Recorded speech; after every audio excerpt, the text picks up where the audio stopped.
Hello guys, welcome back to the channel, and we've got another top 5 for you today. Now the League One season is over. I'm going to be ranking the top 5 managers in the division this year.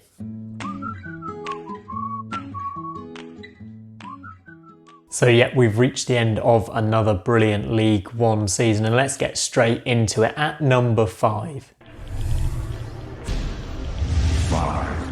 I actually really struggled with this one. I could see there was a top 4 managers in my opinion, but 5th was quite tough. I considered that Portsmouth, Sunderland and Peterborough have probably all underachieved this season. I've considered Darren Moore at Doncaster. I think he did a decent job. Also John Coleman at Accrington kept them in the division with a very low budget again, and also Steve Evans did a pretty good job at Gillingham, but I haven't gone for any of those names. In 5th place, I've gone for Joey Barton at Fleetwood. A few reasons for this really. Barton obviously got Fleetwood to the playoffs. They finished 11th last season and 6th this season. That shows a marked improvement for me. I think he's really taken them to the next level, and they could and maybe should have got promoted this year. His signings were pretty decent. They spent a bit of money. He did have financial backing. Ched Evans he bought in, he did well. Paul Coots obviously on a free, but managed to pay the wages to get him in. Same with Glenn Whelan and a few other names. Josh Morris.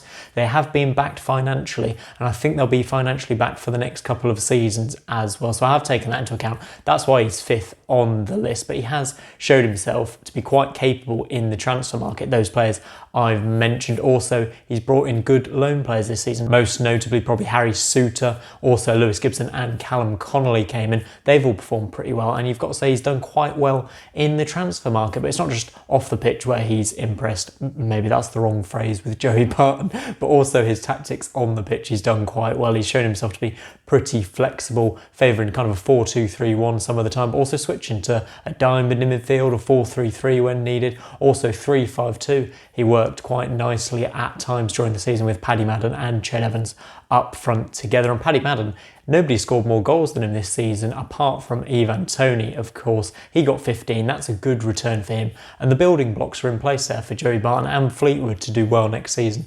Of course, we come to the playoffs. They were on a 12-game unbeaten run heading into the playoffs, but that big gap did spoil their rhythm rather than they came up against a Wycombe side who just looked destined for success. They couldn't deal with the long ball. They had a nightmare of a first leg. That early goal really threw them off. Then they had that red card, which didn't go too well either. 2 red cards in that first leg they ended up with, really threw them off. A couple of decisions didn't go their way, and a 4-1 home defeat. You're going to find it tough to come back from that. But yeah, Joey Barton has done well at Fleetwood, and I've picked him in 5th. But let me know if you think anyone else should have made the top 5, and like and subscribe. Press the notification bell if you want to see when I upload too. But Joey Barton's in 5th. 4th on the list is Carl Robinson at Oxford, the losing playoff finalist, of course, we now know, but it has been a good season for Oxford overall. Of course, they couldn't quite get over the line, which is disappointing for them, but they've played some great football, and he has done well in the transfer market as well. You look at the signings he's brought in. Unfortunately, a lot of these are on loan. The likes of Matty Taylor, 13 goals since coming in from Bristol City, Marcus Brown, Ben Woodburn, Liam Kelly, all really exciting players, and they have improved the Oxford side. But of course, he did well despite selling some key players. In January, Shandon Baptiste and Tariq Foss, who both left for big profit, north of £3 million, Oxford managed to get for them. And like it or not, they are a bit of a selling club, and that's how they have to run their finances to keep the club sustained. And Carl Robinson's a great man to have in charge of that sort of thing. You can see a young player, develop them, sell them on. You see it in the lower leagues a lot, and Carl Robinson is incredibly good at that. And let's not forget either that he sold Gavin White to Cardiff for £2 million at the start of this season. It's not been a settled squad. He's had chopping and changing all over the show, and yet he got them to a 4th place finish when they only finished 12th last season. That is significant improvement. Unfortunately for Oxford, as I've mentioned, quite a few of their players were loan signings, and it seems like a lot of them will be leaving. So it's going to be a real test for Robinson and his staff to see how they get on next season, how they're going to bounce back from that playoff defeat when they were so close. That group of players they had are not going to play together again, so he'll have to do what he did last summer, really regroup and re-galvanise the squad, bring in some new faces and get them settled. He led them on that 5-game winning run to finish in the playoffs. They beat Portsmouth in the playoffs on penalties. Simon Eastwood was the hero in that shootout, but he showed he can get his squad on a good run of form, get them in the playoffs and get them to the final. They just fell at the final hurdle, but they did have some great moments this season. They beat Lincoln 6-0 away. That feels like forever ago, doesn't it? They beat West Ham 4-0 in the League Cup. They beat Rotherham away, who got promoted, and they got to play Man City as well in the League Cup. So they've had some great moments. This should be a really positive season for Oxford fans to look back at, and Cole Robinson is a perfectly safe pair of hands to have in charge. I've put him fourth. Third place on the list, and unsurprisingly it's Paul Warne and Rotherham, and he's done a brilliant job since coming in, hasn't he? 4 years now he's been there. His 4-4-2, such a high press, so high intensity, difficult to play against, and he's really helped them bounce back. Let's not forget they finished 22nd in the Championship last season, and they weren't very good, but he was putting the building blocks in place for them to really succeed and bounce back this season, and that's what they've done. They've been really, really good, really difficult to play against, as I mentioned. The signings have been good as well. Many people questioned when he brought in Freddie Ladapo from Plymouth for 500 grand. It seemed like quite a high price for the player, but he's been their top scorer this season and played extremely well. Matched up front with Michael Smith. That's a really nice front two, and that front two with the two behind them as well. A 4-4-2, very difficult to play against. Dan Barlasser, huge player for them this season, on loan for Newcastle. I hope he'll get a chance in the Championship with them next season if Newcastle let him go back out on loan, because he was really excellent, paired alongside Matt Crooks as well. Another impressive name for Rotherham, and they've had those sort of players all over the pitch. Curtis Tilt came in as a permanent signing from Blackpool, impressive as well. And Matthew Olosude, a great signing on a free from Man United. They've done really well all over the pitch in the transfer market. Improved, and now look where it's got them. Paul Warne got this squad together, and they're really, really strong. They've had some great results, of course. The only team to blow champions Coventry away this season, 4-0 at home, and they were impressive. They had some big results. They went on a run of 1 defeat in 15 games to get themselves promoted, and they're just a really solid unit. I don't know how much more praise I can give Paul Warne other than it's good to look at other teams who have come down. We looked at Ipswich. Many people backed them to win the league. Sunderland, they should have gone up over the last few seasons according to most pundits. Look at Paul Warne at Rotherham. They came down, he got them together, he got their minds focused, and he got the job done. They're back in the Championship. What more can you ask for? He's done a fantastic job, and I think they're in now a good position to stay up next season. They're in a much better position now than they were when they got promoted to the Championship before. Paul Warne, excellent manager, and I think Rotherham are lucky to have him. He's third. And we are down to the top two, and in second place is champions Coventry and their manager Mark Robins. What a season he has had. What a season Coventry have had. My team, thank you Mark Robins. What a man you are. Let's not forget, they don't have a home ground. It's been absolutely remarkable. The only club in England's professional leagues to win a league when they were not playing their games at home. St Andrews are home from home. Their form was incredible. They lost just 1 game at home. 3 games all season. They lost to Tranmere at home, Shrewsbury and Rotherham away, and they went on just runs of form which were absolutely sensational. And it's all down to Mark Robins, the squad he got together, the players he brought in. Fankati Dabo on a free from Chelsea, absolutely sensational. Other players as well, the 2 loanees, Liam Walsh and Callum O'Hare, Bristol City and Aston Villa.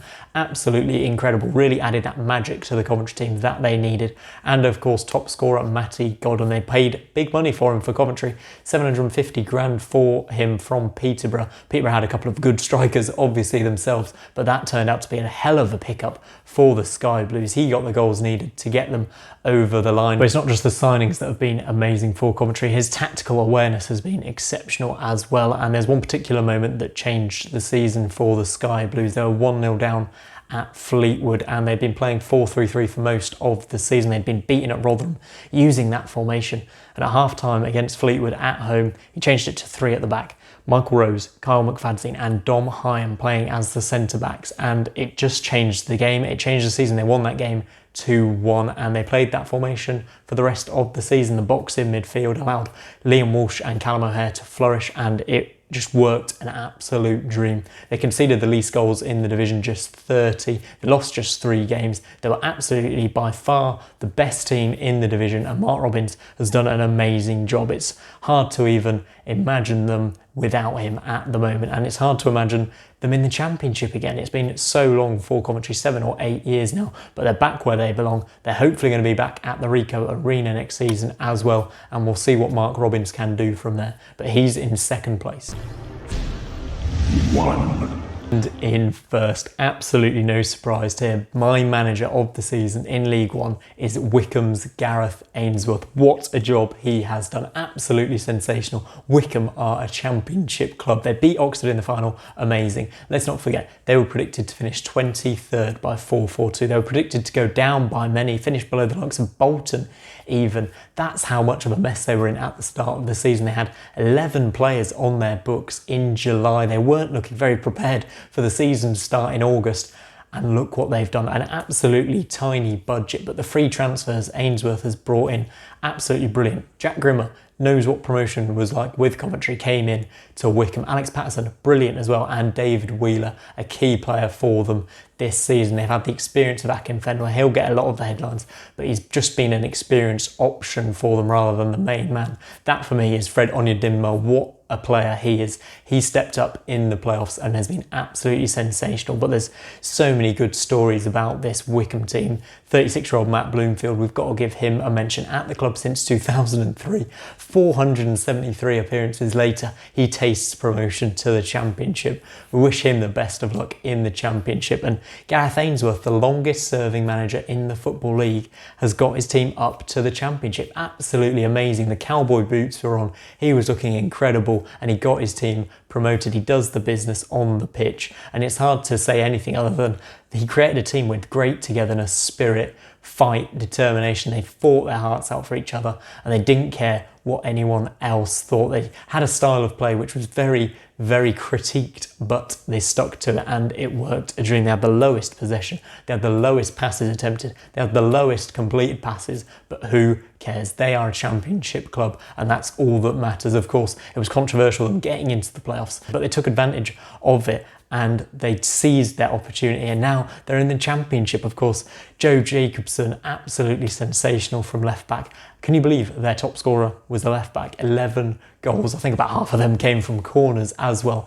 Absolutely brilliant. He'll be a joy to watch in the Championship next season. He scored as many goals, Joe Jacobson, by the way, as Ipswich 2 strikers, Caden Jackson and James Norwood. So that just shows you how good he's been this season, taking all of the set pieces and scoring the crucial penalty in the playoff final. Of course, you've got players like Anthony Stewart as well, who was amazing in that final. Man of the match for me with those blocks and that goal. Incredible stuff. He's been there since 2011, apart from a little spell at Crewe. He completely deserves this. He was playing for them when they were 22nd, when they finished 22nd in League Two. And now look, he's a Championship player. I can't praise this team enough. The passion, the heart. It's been absolutely joyous to watch. Gareth Ainsworth, you have been the best manager in League One this season. So Gareth Ainsworth takes #1 spot for me, but please let me know in the comments down below who your top 5 is. Do you think Robin should have got it? Do you think one of the other managers should have got into the top 5 above maybe Robinson or Barton? Please let me know, and of course like and subscribe if you are enjoying the videos. Cheers guys, I'll see you on the next one.